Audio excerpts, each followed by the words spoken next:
1972 UFO and Creature Encounter Report from Florida by Charles Lear. In the January 28, 1974 Jacksonville Journal out of Florida, there is an article by Lloyd Brown headlined, "Did a Creature from UFO Land Here?" that tells the story of a Jacksonville man's report of a UFO and creature encounter in 1972.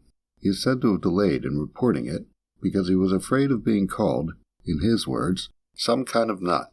According to the account, he decided to come forward after attending a lecture at Florida Junior College by the director of the UFO Research Institute, Stanton Friedman.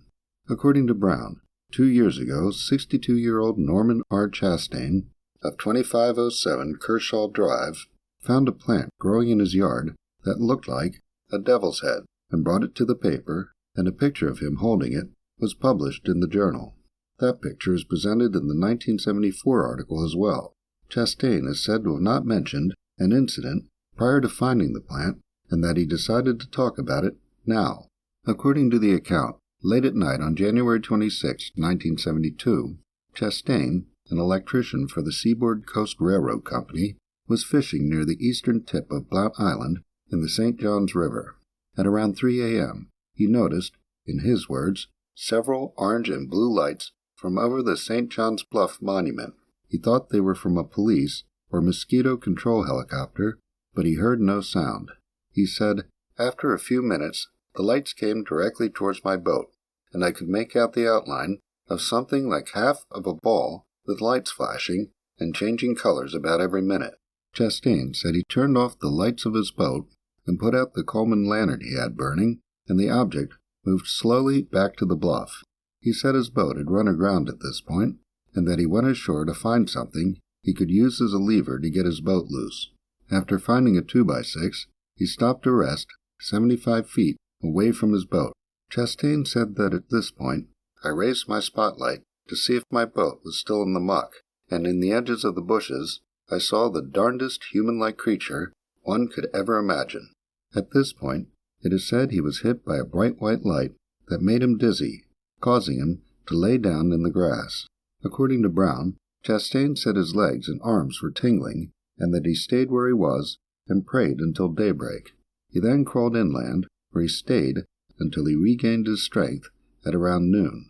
His boat had drifted about 50 feet offshore, and after swimming out there, he noticed, in his words, an overpowering stench in his hair and clothes that wasn't there before he met the devil-looking creature. He said he washed and threw his clothes away before going home, where his wife commented that he didn't look right, and he told her he'd gotten seasick. According to Brown, 3 nights later, Chastain was dreaming that he was on another planet when he was awakened by a thunderclap and saw that it was raining.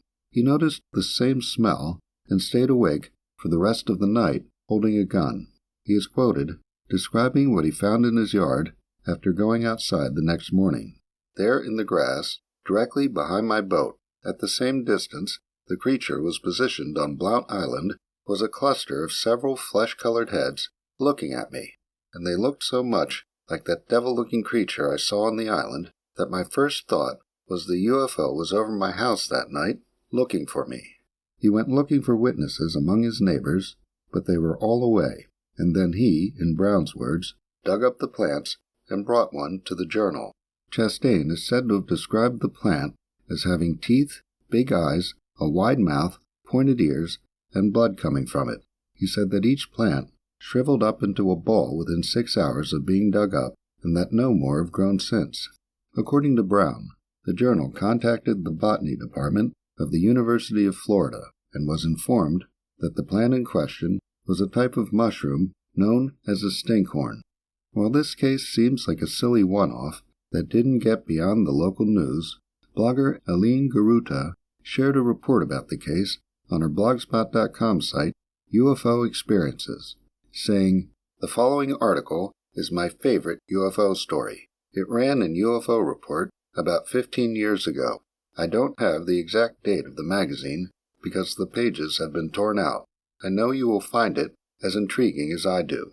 The article by B. Ann Slate is headlined, "The Alien of Blount Island." It starts off with Slate describing 600 people being turned away from a packed auditorium at Florida Junior College, full of people waiting to hear nuclear physicist Stanton Friedman give his lecture, Flying Saucers Are Real. Chastain is said to have been there, and afterwards to have written a letter to Friedman at the UFO Research Center in California. According to Slate, the contents of that letter and the subsequent scientific research now being conducted as a result may make Norman Chastain's encounter the most unique and conclusive in UFO history. After this, Chastain's encounter is described, and there are more details about his boat, said to be a sea camper, with lighting features he built himself, and there are more details about the creature. According to Slate, the creature was wearing a tight-fitting suit that the witness compared to old-fashioned men's underwear, except that it shone slightly and was dark silver gray. The creature is described as around 5 to 5.5 feet tall, with small arms, a large head, eyes that protruded and resembled glass-reflecting light, pointed ears, and a slightly angular chin. A glowing disc is said to have been on top of its head. According to Slate, Chastain and the alien looked at each other, and then the creature suddenly raised his left hand, which held a flat device about 3 inches across.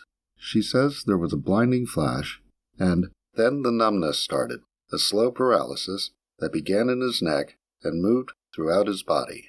The rest of the account is similar to that in the journal, but there are these additional details regarding Chastain's dreams. Chastain began to experience vivid dreams of another planet, with strange-looking beings, remarkably huge flowers, and assembly lines which put out saucer-shaped craft. The creatures reported in the 1955 Kelly-Hopkinsville incident are brought up as being similar to Chastain's creature. Although the description of the creature is scant in the journal, a picture of one of the KH creatures, said to have been drawn by the Air Force, is presented in that article, and at the end of the caption it says, "Chastain wonders if this could be the same type creature he saw."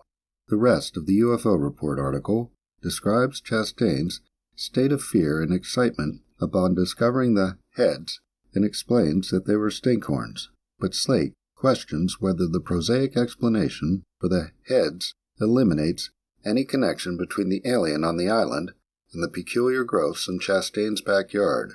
Charles Lear is the author of The Flying Saucer Investigators, available in its second edition at Amazon.com.